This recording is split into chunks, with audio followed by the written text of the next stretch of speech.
Buenas tardes a todos. Hola a nuestros amigos de nuestro canal de Cultura Católica.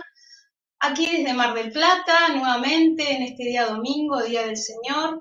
Bueno, como habrán visto en las placas, hoy nos convoca la presentación de un libro de John Singer, La restauración de la cultura cristiana.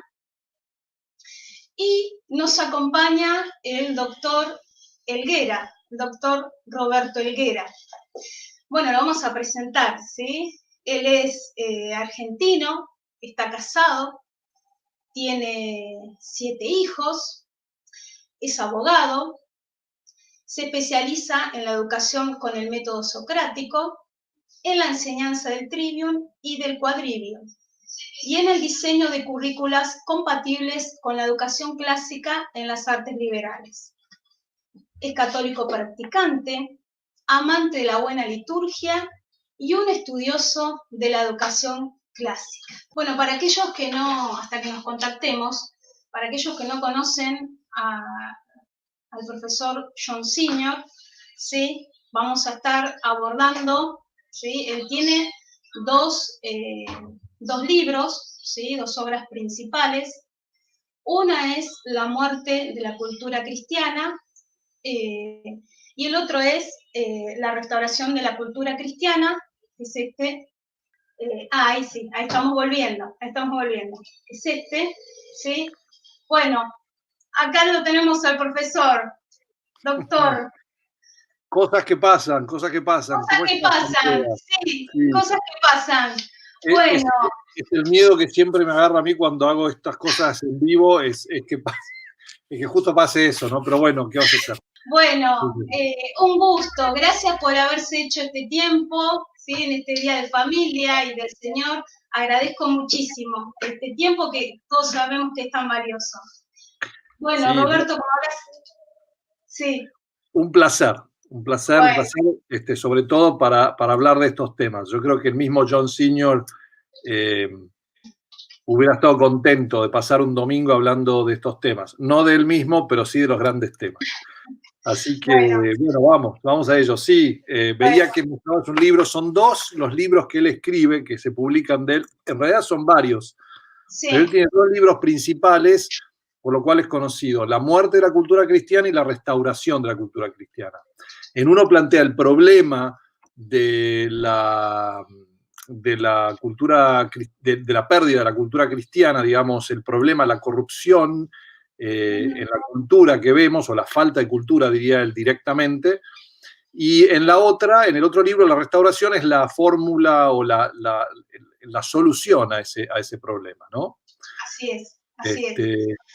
Roberto, queremos, bueno, que nos presentes esta gran figura, principalmente para aquellos que no conocen a John Singer, y también que nos cuentes de este programa que él estableció, este programa de humanidades integradas en el ámbito de la educación universitaria, y que fue de gran éxito, una experiencia extraordinaria y con muchos frutos, principalmente espirituales. ¿Y por qué ha sido tan silenciada y olvidada en estas últimas décadas, ¿no? Llama la atención. Sí, en realidad, bueno, voy a contestar la pregunta así como la preguntaste. Primero te cuento quién es John Singer y después haceme acordar que conteste la pregunta de por qué ha sido en realidad silenciada. Yo no diría que John Singer fue silenciado, sino que simplemente no se lo ha conocido fuera de los círculos católicos tradicionales en Estados Unidos. Él fue muy amigo del arzobispo Lefebvre, él fue muy amigo de Michael Davis, fue muy amigo de Michael Matt, el editor y el fundador del periódico tradicionalista The Remnant, o sea que se movía en un mundo muy católico. Fue cofundador casi de Thomas Aquinas College, una universidad donde yo fui, donde asistí, con todos los que fueron estudiantes del gran tomista Charles de Koninck. O sea que él estuvo conectado con la élite, si quieren, del pensamiento católico en Estados Unidos, pero en realidad no es conocido fuera de Estados Unidos. Es una figura, un poco uno podría decir, como el padre Castellani, que es muy nuestro, es muy gaucho, y que recién ahora se lo está empezando a conocer. Entonces, vamos a poner ese paralelismo, ¿no? John Senior, ¿quién fue? John Senior nace en 1923 y se muere en 1999, o sea, hace muy poquito.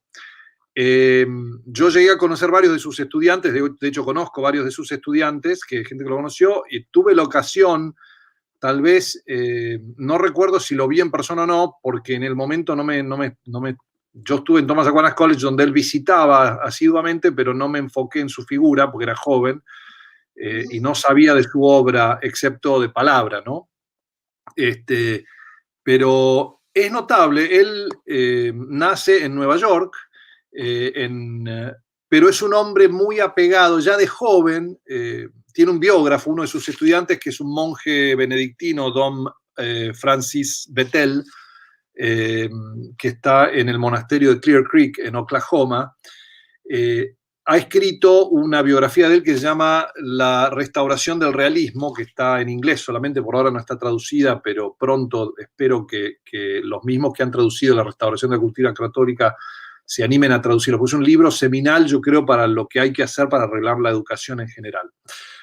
John Senior nace en Nueva York, pero ya de joven se escapaba en los veranos, literalmente se escapaba de su casa, desaparecía por un par de meses, o dos o tres meses, y se iba a Wyoming, a donde le encantaba hacer de cowboy. Todo el verano hacía de cowboy. Entonces, él atribuye más tarde en su vida a esas escapadas, a esas aventuras de a caballo en el medio de la inmensidad de Wyoming, que es algo muy parecido a una pampa húmeda con las sierras cordobesas y tal vez algunas montañas. O sea, es como si tuviésemos la cordillera al borde de la pampa húmeda y de Córdoba. Wyoming es un estado bellísimo. Y él se iba ahí a tener esa vida de cowboy que uno ve en las películas, ¿no? Y que a nosotros, los argentinos, que estamos tan acostumbrados al caballo, al gaucho, al Martín Fierro, nos parece una cosa normal, y es accesible para nosotros llegar a andar a caballo. Para un norteamericano es una cosa, digamos, de millonarios o de excéntricos o de cowboys, de gente que simplemente vive en un lugar donde hay caballos, ¿no? Y esa cultura lo hizo, le dio una poesía, le dio un espíritu parecido a ese espíritu de Castellani cuando escribe las fábulas camperas, ¿no? Una poesía interior enorme, que es la que él va a predicar todo el resto de su vida. Él estudió, en Estados Unidos el sistema universitario es así, uno sale de secundaria y tiene 4 años de lo que se llama college. College es, digamos, un bachillerato terciario, son 4 años y ahí se saca normalmente de la tradición anglosajona del Renacimiento y de un poquito antes también, de Oxford y Cambridge, y de las grandes universidades inglesas y de la fundación de Estados Unidos, ha quedado con ellos la tradición de que la universidad inicialmente es un bachillerato en lo que ellos llaman artes liberales. En realidad es un viejo dejo de las artes liberales medievales, que son las artes que necesita toda persona para participar de la vida política: la gramática, la lógica, la retórica, aritmética, geometría, astronomía y música. Después vamos a hablar de estas artes, pero ahora, entonces el college es una especie de bachillerato terciario donde uno estudia materias generales y se constituye en una persona capaz de participar en la vida política. Eso ya no es más así, y de hecho Senior se hace una gran figura porque es una reacción contra lo que ocurre con la universidad. A medida que viene la era industrial y todos estos temas históricos que hacen que el capitalismo más materialista, por así llamarlo, más de mercado, donde la producción se hace un todo importante, las universidades en Estados Unidos dejan de educar a la persona humana como se educaba en el medioevo y como se educaba en Grecia y como se educaba en Roma, una especie de hombre político que va a hacer un cursus honorum y va a llegar a liderar en la política en algún lado o a ser una figura para su entorno, o como mínimo un buen padre, una buena madre, un buen religioso, e influenciar en su parroquia y demás, se pasan a ser lo que hoy conocemos, lo que es fundamentalmente la universidad de hoy en día, que entrena para una profesión. Una profesión sería un medio, no un fin. Y una profesión sería algo destinado a un uso económico, ¿no? Entonces, para las empresas o lo que fuera. Él entonces hace su bachillerato terciario, BA, Bachelor of Arts, en Columbia, la Universidad de Columbia, que es una de las grandes universidades de Estados Unidos. Luego hace su Masters of Arts en Columbia y su doctorado en Columbia, en literatura comparada. En esto sigue un poco, él, si bien él era episcopal, que es la versión anglicana de los norteamericanos, él sigue un poco la vida de un Lewis o un Tolkien que hicieron esas cosas, ¿no? Literatura comparada, filología, etc. Él hace literatura comparada, sobre todo inglesa, y cultura clásica, ¿no? Se educa en lo que es la cultura clásica, o sea, lo que hoy nosotros tendríamos como filosofía y letras, la parte de letras. Ese es el equivalente nuestro. Pero ellos lo hacen en 2 etapas. Hacen un bachillerato de 4 años, una maestría de 2 años y luego, si uno quiere continuar un doctorado, mínimo 3, 4 años de cursada más una tesis doctoral. De allí él decide que lo llama un poco el oeste y se va. Él enseña en Bard College, en Hofstra, en Cornell, la Universidad de Cornell, y finalmente se va hacia Wyoming, esperando encontrar en Wyoming ese descanso del alma que él había tenido antes como cowboy. En su vida así, se va hacia Wyoming y enseña letras y literatura. Y se encuentra con que si bien tiene mucho en común con la cultura, los modales, los manerismos del cowboy, que es un hombre, o sea, yo he vivido en el norte y en el sur norteamericano, y el sur norteamericano es un ambiente de tradiciones, es lo más aristócrata que se puede ser dentro de una democracia republicana liberal muy, muy fuerte, muy arraigada, ¿no? Es más bien las familias se permanecen cerca unas de otras, los modales son buenos, es gente que no habla fuerte, no está apurada en la vida, o sea, es más contemplativa que activa. En cambio, en Nueva York, en Boston, en Los Ángeles, en las costas, la gente es más activa, más apurada, vive mucho menos contemplativamente, ¿no? Y él entonces, en medio de los años 60, se encuentra con que no está contento en Wyoming y vuelve hacia el centro de Estados Unidos y cae en la Universidad de Kansas, en donde se encuentra con 2 otros profesores que se llaman Dennis Quinn y Frank Nellick. Dennis Quinn y Frank Nellick son 2 profesores que ya uno tenía más de 11 años de enseñar en la Universidad de Kansas y el otro como 17, y cuando lo conocen a Singer se dan cuenta que tienen un alma gemela en él, y todos estaban de acuerdo que lo que estaba faltando en la vida, pongámonos en un ambiente 1960, la guerra de Vietnam está por ocurrir, la de Corea ya ocurrió, el movimiento hippie comienza a hacer estragos en todo el mundo, Francia en el movimiento 68 y Estados Unidos en esa época y anterior también. A Kennedy lo matan en el 63, plena guerra de Vietnam.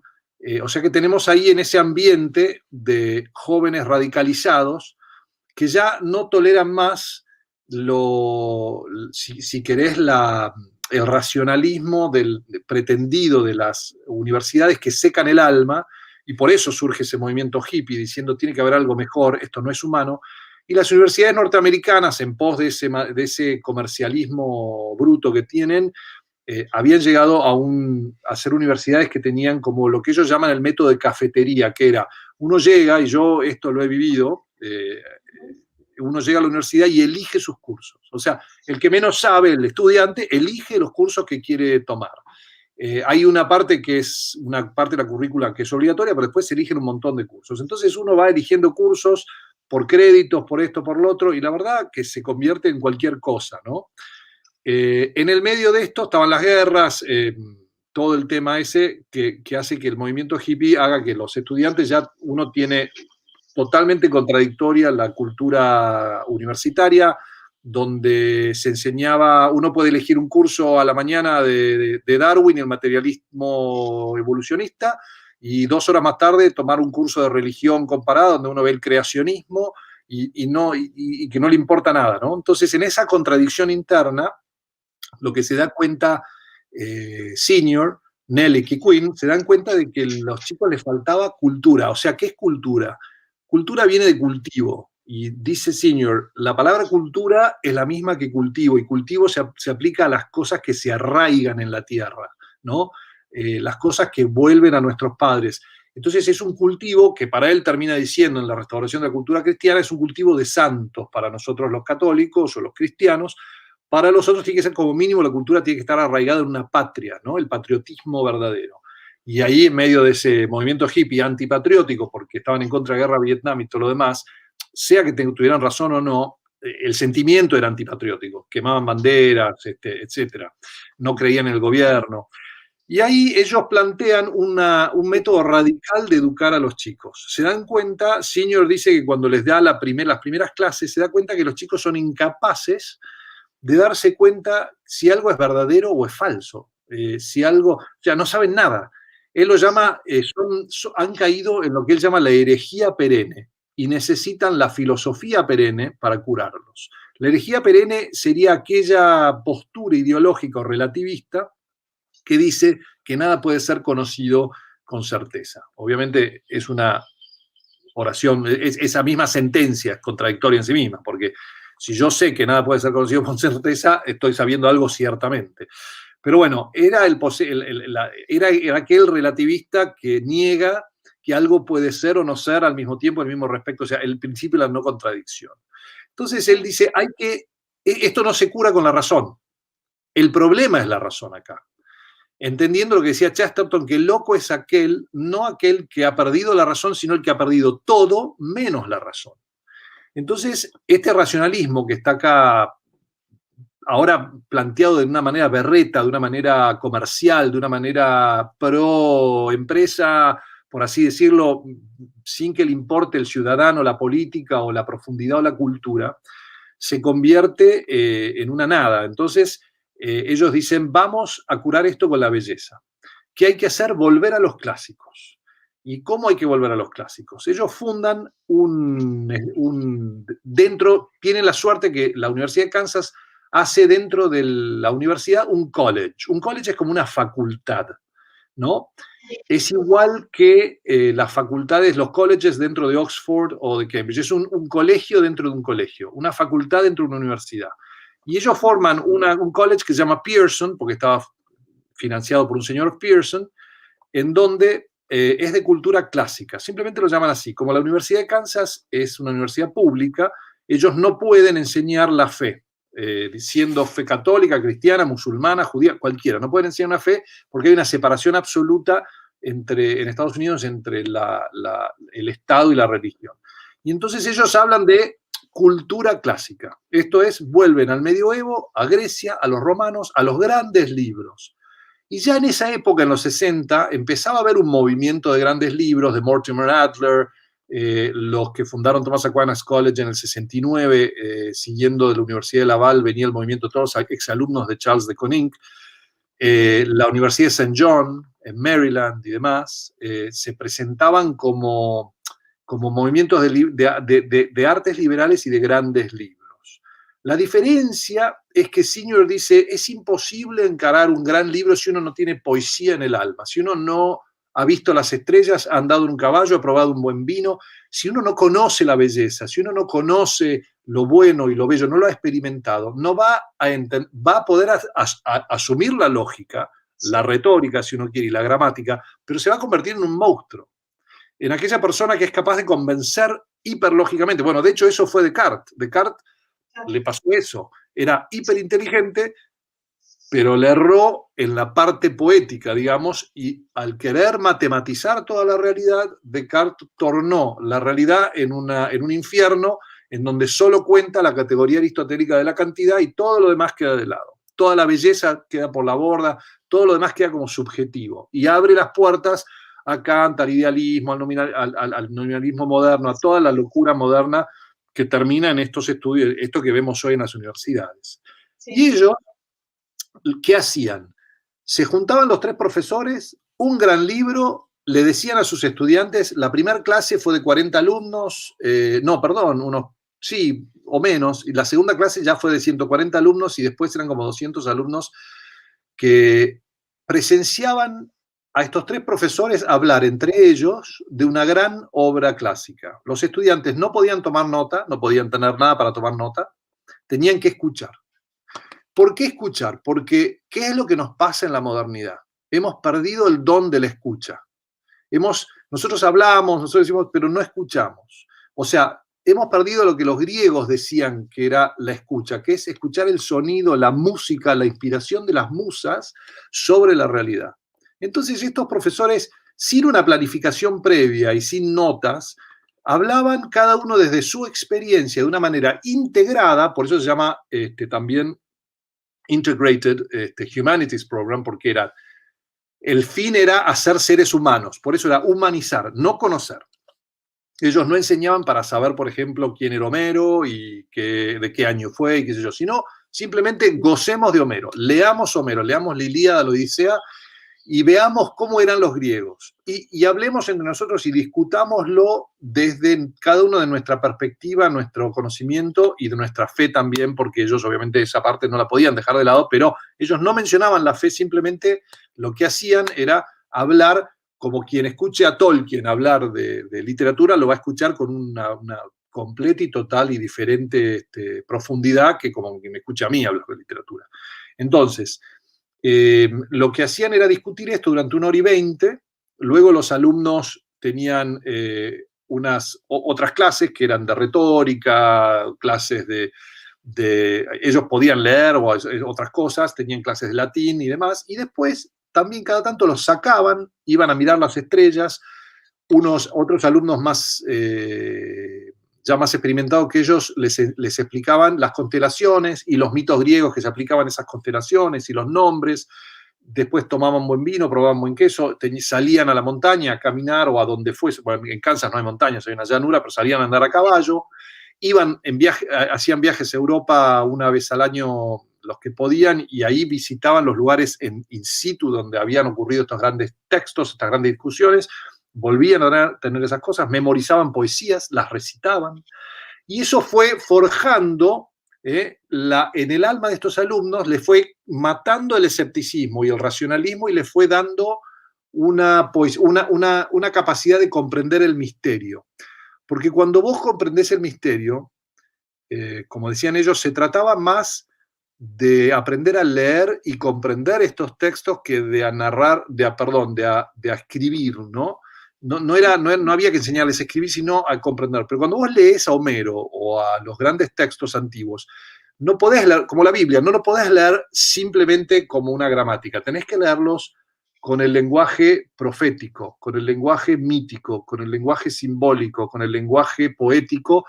O sea, todos esos lenguajes que son metafóricos, alegóricos, signos significativos. Por ejemplo, cuando lees a San Agustín, La ciudad de Dios, se le apunta a todo un tema de numerología y demás. ¿Qué significan los números en la Biblia? ¿Qué significa para un griego esta o aquella expresión? ¿Por qué ellos usan adjetivos sobre ciertos temas que son muy litúrgicos, ¿no? Muy la madera, el agua, o sea, los árboles, el agua, el cielo, las estrellas. Todo eso representaba algo el fuego, elementos que eran constitutivos de la realidad humana y de la deidad y del orden divino. Entonces, eso era lo que ellos iban aprendiendo. Con la poesía iban perdiendo el racionalismo y adquiriendo una capacidad mistérica en el corazón que los hacía diferentes. Bueno, este aquí, que en sus cortos 10 años de existencia, 9 años y pico, 200 alumnos, sin jamás escuchar la palabra Dios, Trinidad, lo que fuera, se convirtieron a la fe católica. 20 de esos se hicieron monjes benedictinos en Fontainebleau. O sea, estoy hablando, no sé si el Baú también, pero estoy hablando de una de las casas benedictinas más tradicionales y antiguas que existen. Entre ellos, Dom Abbott Anderson, que es el que hace uno de las introducciones al libro La restauración de la cultura cristiana, que es el abad actual de Clear Creek, una de las fundaciones norteamericanas benedictinas. Y también tiene 2 obispos exalumnos, hoy en día son 2 obispos, uno es un arzobispo y un obispo en Estados Unidos. O sea, una obra impresionante. Y lo hizo ¿por qué? Porque él enseñaba desde el corazón, y lo que él enseñaba, él mostraba cómo asombrarse, cómo tener ese asombro que te lleva a la sabiduría. Despertaba el asombro en sus alumnos y los guiaba de ahí a la sabiduría con ellos eran tan fascinados con lo que tenía la literatura clásica para ver que de repente despertaban una cultura y decían, esto quiero yo, esto quiero yo. Y así fue que él hizo eso, obviamente desde la Universidad de Kansas, como con las conversiones y demás, se los acusó de estar proselitizando por la fe cristiana, que era ilegal, se los persiguió y bueno, evidentemente se los canceló, cada uno fue por su lado. En el año 69, John Sr. fue invitado a formar parte de la fundación de Thomas Aquinas College, que es hoy tal vez la universidad que mejor encarna la parte de artes liberales de la educación de John Sr., o sea, la segunda parte, no la primera parte, sino la segunda parte, aunque cada vez más ambas partes, porque cada vez los chicos hoy en día están mejor educados en Estados Unidos gracias al homeschooling y gracias a que la obra de John Sr. se conoce, vienen preparados para la universidad. Porque él tiene al principio de la fundación un desacuerdo con esos fundadores y dice que él creía que era imposible empezar a leer Euclides o a estudiar la Biblia o lo que fuera sin haber hecho un poquito de los libros buenos y poéticos antes. Si vos no leíste Ivanhoe, si no leíste al Rey Arturo, si no conoces la base, o sea, no leíste el Ilíada, la Odisea, no podés leer provechosamente la teología y la filosofía. Es peligroso, ¿no? Entonces, digamos, Senior era más como ese Sócrates que uno lee en los diálogos socráticos, donde Sócrates introduce los mitos para explicar realidades filosóficas. Él era más de la parte mítica, la parte de explicar, de enamorarse de esa parte para mostrarnos cómo es el hombre, cómo debe ser el hombre, esa educación normativa de cómo debe ser el hombre, ¿no? Bueno, eso es lo que lo hace extraordinario. Su obra, que parecía pequeña, es como un grano de mostaza que se constituye en una enorme cantidad de excelentes conversiones de vida cristiana y hoy en día hay muchos colegios, programas de homeschooling y qué sé yo, que siguen esa obra, muchas vocaciones religiosas, y nosotros buscamos imitar esa obra acá un poco. El despertar de esa obra acá en Argentina es un poco como ese despertar de la señorita Prim del libro de Fenollera. Es querer volver a eso, ¿no? Eso añoramos varios de los que conocemos a Senior en Argentina. Roberto, ¿y por qué fue tan silenciado este programa, que fue tan bueno y que tuvo tan buenos frutos? En realidad no fue silenciado, sino que, bueno, como te expliqué, pierde el derecho a estar en la Universidad de Kansas porque se lo acusa injustamente. De hecho, en el resultado de la investigación dice que ellos jamás mencionaron, o sea, que no han hecho proselitismo en absoluto, pero fue tan perseguido claro, ¿qué hacían ellos? Hacían quedar mal al resto de los profesores, esa es la verdad. Eran tan populares que se constituye un grupo de chicos con una identidad fuerte, que salen a cantar, que son 200, 300 chicos que se juntan, que cantan, que viajan, que son humanos, que hacen ruido y bullicio y la gente quiere saber qué son. Es como cuando un equipo se constituye en un diferente, ¿no? Es cuando gana todos los campeonatos y la gente empieza a hablar mal porque dice que no, que en realidad es injusto, no vale, tiene mucha plata. Bueno, acá les pasaba lo mismo. Los profesores, obviamente, los otros profesores que eran más vagos o no querían aprender estas cosas o no creían en estas cosas, los acusan por el lado que pueden acusarlos. Eso en particular. Pero en especial, en realidad es como todo lo que es un fruto divino. Se siembra y tarda en crecer porque las raíces son profundas. Son sus exalumnos los que hoy han hecho mucho, ¿no? Por empezar, más de 40 vocaciones monásticas, de las 20 originales, 8 vinieron a Clear Creek y hoy son más de 40 monjes. El bien no hace ruido y el ruido no hace bien. Entonces, ese bien que no hace ruido es el que despacio y en silencio va creciendo. El mismo Thomas Aquinas y el movimiento de los grandes libros le ha sacado el sombrero y le ha dado la razón a Senior. Y se ha poetizado un poco más, porque siempre se enfocó un poco más en la discusión estéril a veces de grandes libros, en el sentido de que se primaba tanto la lógica y la razón que se caía en el mismo error racionalista que tiene la facultad hoy en día. Hoy en día nosotros en Argentina, ¿qué vemos? Universidades que educan ¿para qué? Para profesiones. ¿La profesión para qué? Para tener un trabajo. ¿Y ese trabajo para qué es? Y nadie sabe, más o menos para ganar la plata, pero eso no es el fin del hombre. Entonces, pocos apelan al corazón. Y en realidad se va descubriendo uno que muchas veces el que estudió filosofía y letras o letras tiene mayor amplitud mental y capacidad de resolver problemas que el que fue por ahí un ingeniero específico, sobre todo si esa persona que hizo letras se mantuvo educado en las ciencias exactas, o sea, se preocupó por contemplar la matemática y demás. Estamos en un mundo de acción, no un mundo donde al principio era el verbo, sino al principio era la acción. Entonces, cuando hay que volver a la contemplación, hay que volver al principio era el verbo, hay que volver a María y dejar a Marta un poco de lado, que es lo que caracteriza nuestra sed capitalística de realmente de crecer en riqueza, que no está mal, pero no es lo primero, no debe ser lo primero y ni debe ser lo más importante, porque el humano es más importante. Si no, uno cae, por ejemplo, lo que nos pasa hoy en Argentina, no podemos resolver nuestra propia crisis porque no tenemos paradigmas válidos desde los cuales discutir. Solamente podemos discutir, poner 130 impuestos, 90 impuestos, 40 impuestos, pero no discutimos el tema político, de qué significa, ¿no? Esto, un impuesto, la justicia, esto, lo otro, y más allá. Yo creo que es más que la modernidad no está despacito llegando a eso, cada vez más. El movimiento de homeschooling lo plantea muy bien porque las madres se han hartado de la multiplicidad de materias y la poca cultura y han decidido tomar en sus propias manos la educación de sus hijos. En Estados Unidos hay millones, literalmente millones, más de 3 millones de familias que hacen homeschooling. Las universidades como Harvard y las 10 mejores universidades reservan hasta un 27% de sus cupos a homeschoolers, porque se dan cuenta que son diferentes, están formados, pueden pensar outside the box, que es la magia hoy en día, pensar, fíjate los grandes genios de Steve Jobs, incluso un Bill Gates, o si querés, no sé, un Simon Sinek, pero los grandes influencers, muchos no han ido al college, no han ido a hacer ese bachillerato, de hecho lo han dejado de lado rápidamente y no han perdido el tiempo, con lo cual la educación moderna tiene mucho que analizar y decir, ¿somos relevantes todavía o no?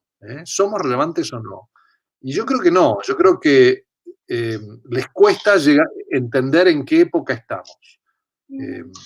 Para entenderlo... Roberto, a raíz de esto, sí, quería traer a cuenta, ¿no? Un poco sobre este libro de John Singer, de la restauración de la cultura católica, que el padre Abad Philip Anderson, que recién hiciste referencia, que fue uno de sus frutos de este proyecto, él dice que esto es más que un libro, ¿sí? Es la voz de un profeta que clama en la barbarie cultural de nuestra época, ¿sí? ¿No?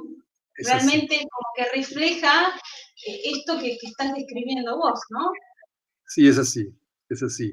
De hecho, todos los grandes hombres de la historia, y voy a decir ahora los grandes santos, por ejemplo, San Gregorio Magno, entendió lo que pasaba con el Imperio Romano, entonces entendió que San Benito tenía la fórmula de la solución. Si uno hubiera estado vivo en el momento que San Benito fundaba su primer monasterio en Monte Cassino, se hubiera reído. ¿Cómo pueden estos hombres retirarse del mundo, entre comillas, no hacer nada y cambiar restaurar el Imperio Romano? Y sin embargo, eso es lo que pasó. ¿Por qué? Porque la regla benedictina, que es a la cual acude Singer en su fórmula para la solución, comienza con las palabras: escucha, oh hijo, las palabras de tu maestro, escucha con el corazón, ausculta, con el corazón, las palabras de tu padre, o sea, de tu superior, y obedece, o sea, obedece, en la escuela esta del Señor, que es San Benito, obedece para ganar por obediencia, humildemente, lo que perdieron nuestros primeros padres por la desobediencia y la soberbia, ¿no? Entonces, es restaurarnos en el paraíso, de vuelta. Ya lo sabía Doroteo de Gaza en Oriente, lo hace San Benito, y la multiplicidad de monasterios hicieron que se fundasen una multiplicidad de ciudades, y esas multiplicidad de ciudades conectadas entre sí, como lo marca también San Bernardo con la trapa, con el cister, eran el modelo que hoy usan las empresas, ¿no? La casa matriz, y salían rayos como en una rueda, a una distancia de tantos días de caballo, no mucho más, en donde se fundaban las nuevas casas, y se iba multiplicando así. Esa red de monasterios fue la primera red de universidades y grandes, la primera red, si querés, de cultura, que restauró la cultura cristiana en Europa. Bien. Si uno ve lo mismo, o sea, lo mismo, lo que dice San Bernardo en su época, o que dice San Roberto de Troyes en la fundación del Cister, a grandes pecadores hace falta grandes santos, y la santidad ante un mundo soberbio está en la humildad soberbia, en la humildad, perdón, no soberbia en el sentido de Sí, la sí. humildad superlativa, ¿no? Valga la contradicción, humildad soberbia. La humildad superlativa, o sea, el decir sí al otro, ¿no? El decir sí a la verdad, el someterse al verbo. Bueno, Signor dice que solo con la humildad se puede llegar al asombro. El niño, porque cuando uno ve que Cristo dice, a menos que seáis como estos niños, no entraréis en el reino de los cielos, es un poco el comentario a eso, ¿no? Hace poco creo que nos tocó ese evangelio. ¿Qué es ser niño? Es obedecer, es tener confianza total en tu padre, en que las cosas las van a resolver y no preocuparte por el mañana, sino que contemplar y gozar el de hoy. O sea, esa gimnasia, ese deleite que sale del niño se torna en un asombro y ese asombro se torna en una sabiduría. El asombro es el comienzo de la sabiduría, dicen los sabios, y es así, dice Aristóteles y demás. Entonces yo diría, es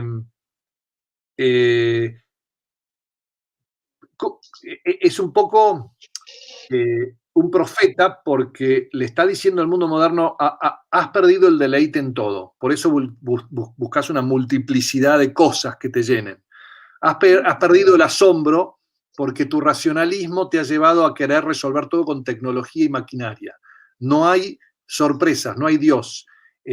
A mí Stephen Hawking, tan admirado por el mundo, me causa tristeza porque una inteligencia tan grande se dedicó toda su vida a encontrar una fórmula matemática y no miró la realidad. O sea, más que mirar las estrellas, buscó la fórmula matemática que explicara algo que él no entendía y que no podía entender porque él negaba con la mente que existiese realmente, como dijo Descartes. Existían cosas medibles, como dice el racionalismo, mecanicistas, sujetas a leyes matemáticas, pero sin un Dios creador, amante y amoroso, sin una relación amorosa entre las cosas que explicase la maravilla de todo eso. Entonces, imposible tener deleite y asombro, imposible asombrarte, imposible decir, wow, esto es impresionante. Simplemente siempre se busca como que esto es un problema a resolver, y una vez resuelto a otra cosa. Entonces no existe ese solo sé que no sé nada de Sócrates, que es lo que dice un sabio ante la admiración de que me encuentro en una situación donde cuanto más sé que no sé, más cosas hay por saber. Y hay un Dios, ¿no? Entonces, en ese sentido, es un profeta y es la solución de John Senior era la regla de San Benito y la misa tradicional. ¿Por qué la misa tradicional? La misa tridentina tradicional en ese momento.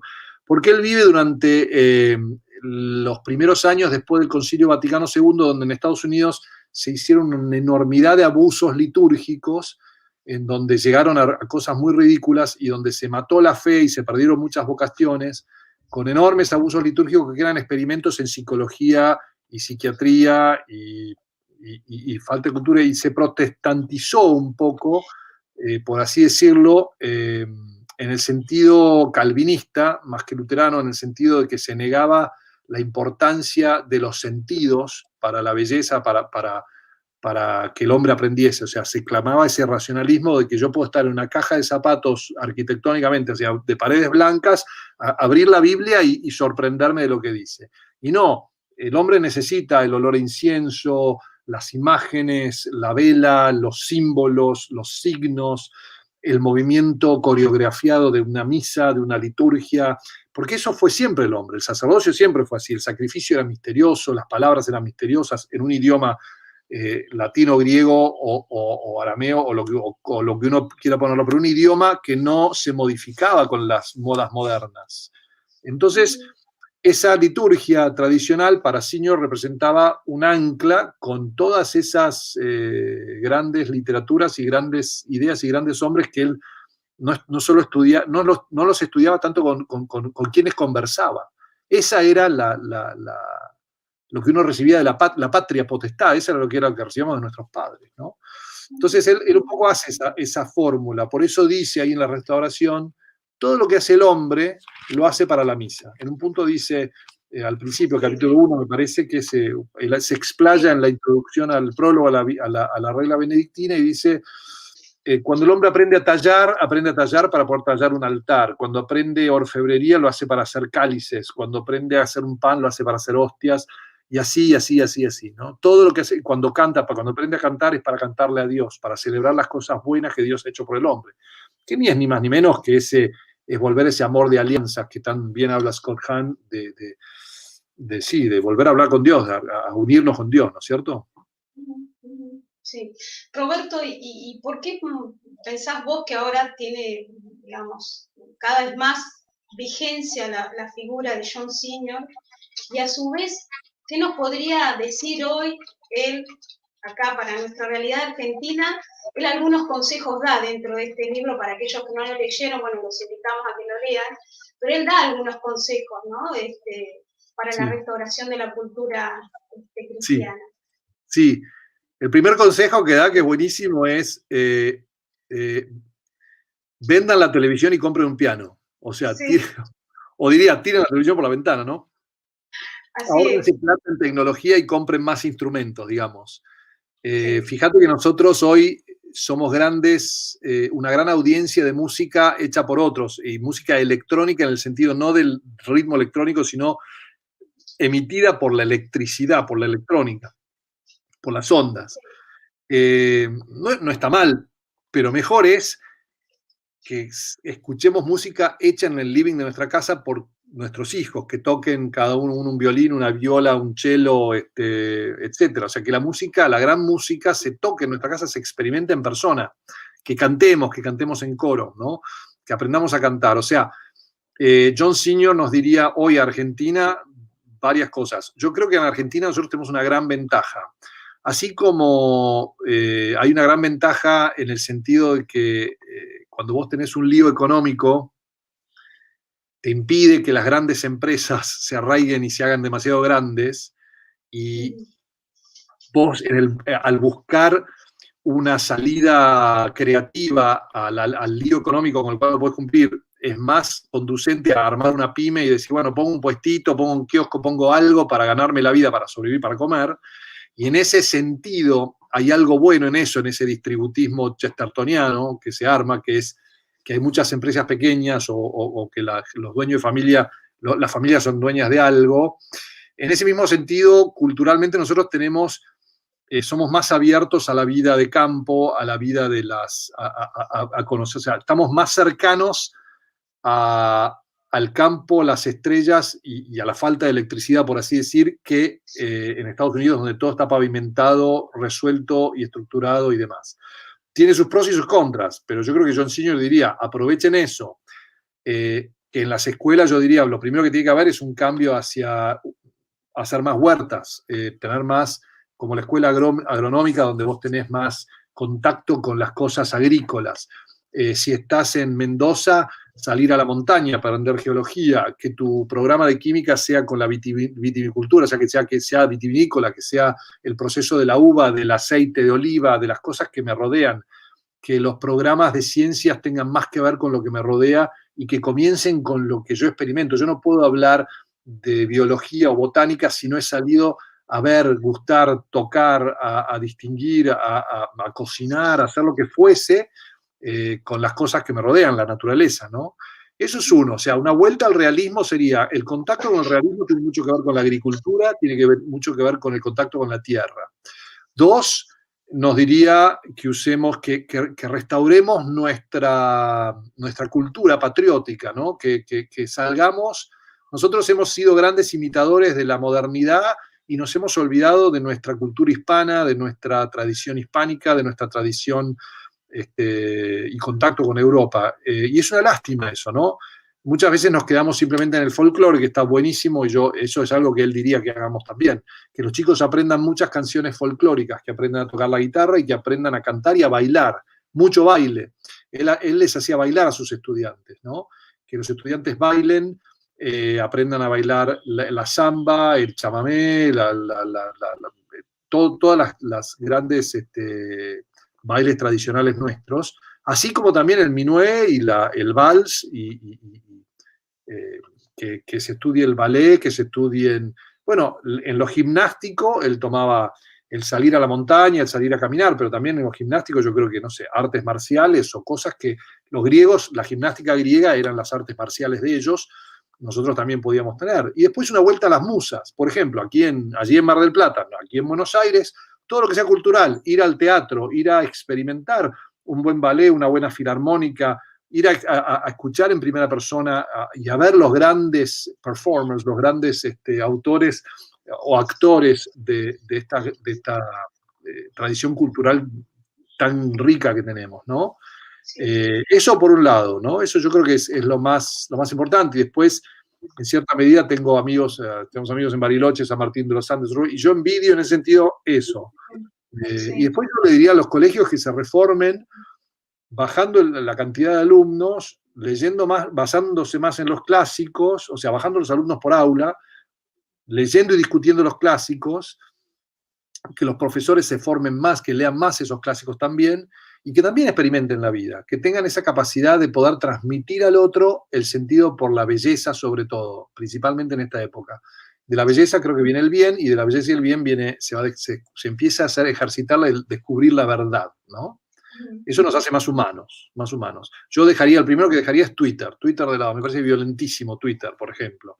Esas tecnologías son mortales, porque son la antirrealidad y generan lo peor de uno. Twitter, bueno, Instagram, que saca fotos muy buenísimas, pero al mismo tiempo es un instrumento que se dedica a sacarle fotos a la realidad, pero no a experimentar la realidad, así decir, ¿no? Sí, un poco eso. sí. Algo también que quisiera, bueno, rescatar, te robo un minuto más, Roberto, Lo que quieras. Esto que destaca John Singer del valor de la comunidad, que de alguna forma también lo perdemos en estos individualismos, ¿no? Siempre pensando en el bien propio, ¿sí? Él hace un acento a esto, ¿no? Al valor de la comunidad. Qué importante es eso que decís, totalmente. Como él se basa en el principio de orden benedictino, ¿qué es lo que nos ha pasado en la modernidad? A ver, nosotros hemos eliminado, por así decir, la monarquía, que era una persona, y hemos puesto en su lugar, republicanamente, una estructura que en algunos países, que ya deja de haber una persona y hay si querés, una sociedad anónima que nos gobierna con una gran burocracia. Nosotros, en algunos países, hemos perdido cuanto menos instituciones intermedias hay entre el individuo y el Estado, más, entre comillas, liberal es ese Estado en el sentido que lo define la Iglesia, no en el sentido que lo define, por ejemplo, la escuela austríaca, pero sí en el sentido que lo define la Iglesia históricamente, que es un Estado que es Estado e individuo, o sea, hay una colección de individuos. ¿Qué dice Aristóteles? En la política dice Aristóteles que la sociedad es natural porque la familia es natural. La familia es natural porque el hombre y la mujer se atraen entre sí para tener una prole que es similar a uno mismo en imagen. Eso hace una familia. La familia que constituye padre, madre, hijos y un buey o un esclavo se juntan en tribus o en pequeños pueblos. Esos tribus y pueblos se juntan con otras y hacen una polis perfecta. Esa polis perfecta es aquella que permite que yo pueda tener suficiente ocio contemplativo para poder interacciones con el otro, para poder perfeccionarme en las virtudes. Entonces, eso hace, además de que como es natural, es orgánico. Eso quiere decir que tiene que haber una cabeza, un pie, un brazo, un ombligo. Orgánico significa que hay un cuerpo organizado. Quiere decir que no todos hacen lo mismo. Con lo cual, ahí hay un tema democrático moderno que no va demasiado, que no todos pueden ser presidente. Eso ha sido claramente demostrado en la historia. Algunos son muy buenos, otros son pésimos. Pero todos quieren serlo, pero no todos deben serlo. Y hay que prepararse para hacerlo y hay que tener esa personalidad cierta y demás y demás. En fin, en ese sentido, ¿qué es lo que nos pasa? Que nos quedamos en un individualismo donde si uno rechaza esa organicidad de la sociedad, lo único que te queda es que el individuo entra en sociedad por un contrato, que es lo que diría un Hobbes en su Leviatán o no sé si un John Locke o alguien así, que entre como un contrato social. Ese contrato social Uno lo puede interpretar como una serie de derechos y obligaciones individuales ante un ente con el cual yo no tengo una relación otra que contractual. Entonces se va el patriotismo, se van un montón de otras cuestiones y se pierde el sentido de comunidad. Dentro de eso, la iglesia siempre tuvo lo que son las parroquias, que era la comunidad intermedia, que también formaba, la parroquia que tenía una escuela, la escuela era también una entidad intermedia, parroquia, escuela, familias, el pueblito estaba formado por eso. Nosotros, porque nosotros somos herederos de el post-renacimiento, o sea, fundados en 1500, ya tenemos el Ratio Studiorum jesuita, es una comunidad organizada más que el benedictino, que es alrededor de un monasterio. Entonces, nosotros sufrimos, por eso es que no nos quedó ese sentido comunitario, ¿no? Nosotros sufrimos un poco el tema de que no centramos nuestra vida alrededor de un monasterio o alrededor de una vida litúrgica. Entonces se pierde esa comunidad. Eso es lo que diría John Senior. Hay que restaurar esas comunidades pequeñas. Un poco Dreher lo trae a colación en su libro de la otra opción, la opción benedictina.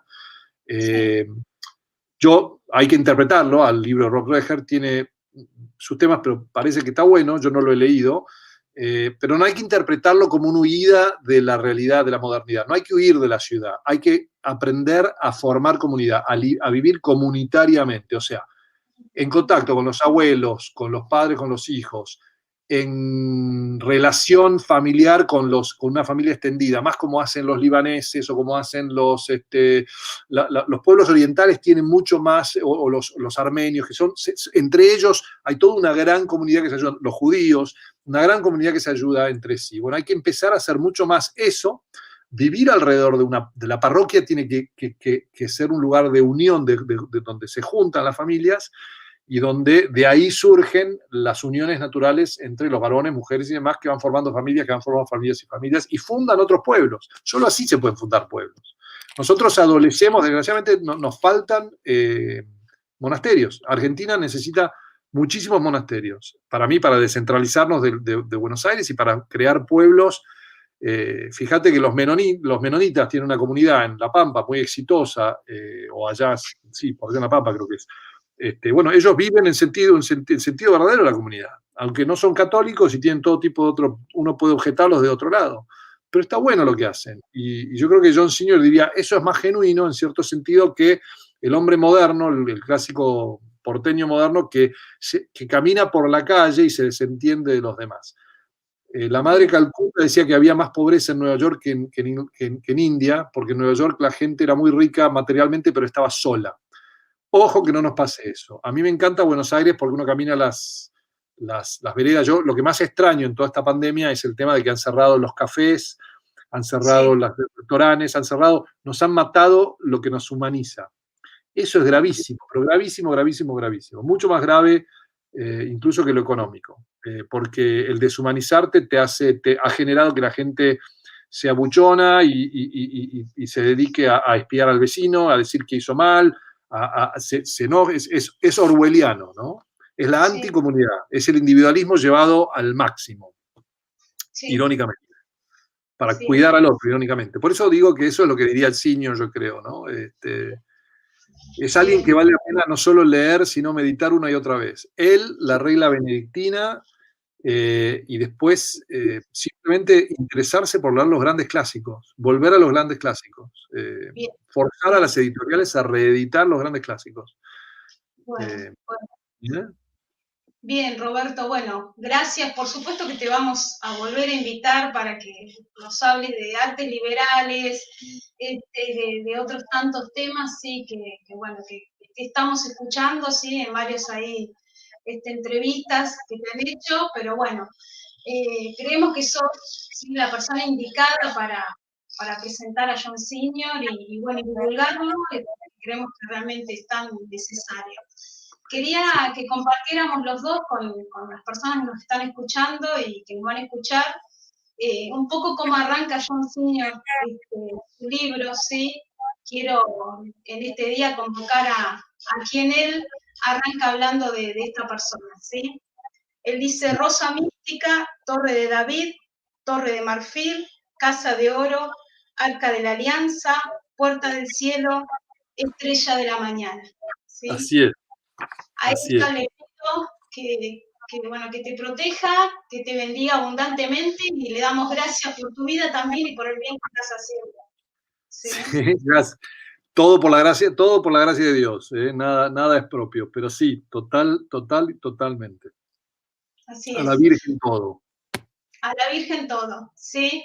Bueno, Roberto, te despedimos, gracias, y bueno, nos estaremos encontrando para hacer comunidades. Así es, ¿Sí? espero que sí, si no acá en Mar del Plata, pero ciertamente bienvenidos acá cuando vengan y cuando nosotros vayamos a Mar del Plata, pero sí, eso es lo que hay que empezar a hacer. Por todos lados donde tengan gente, formen comunidades, o sea, busquen vínculos en lo profundo. Bien, bien. Así Te está el vínculo. agradezco. Un abrazo Gracias a enorme vos, Andrea. y estamos en contacto. Igualmente, gracias.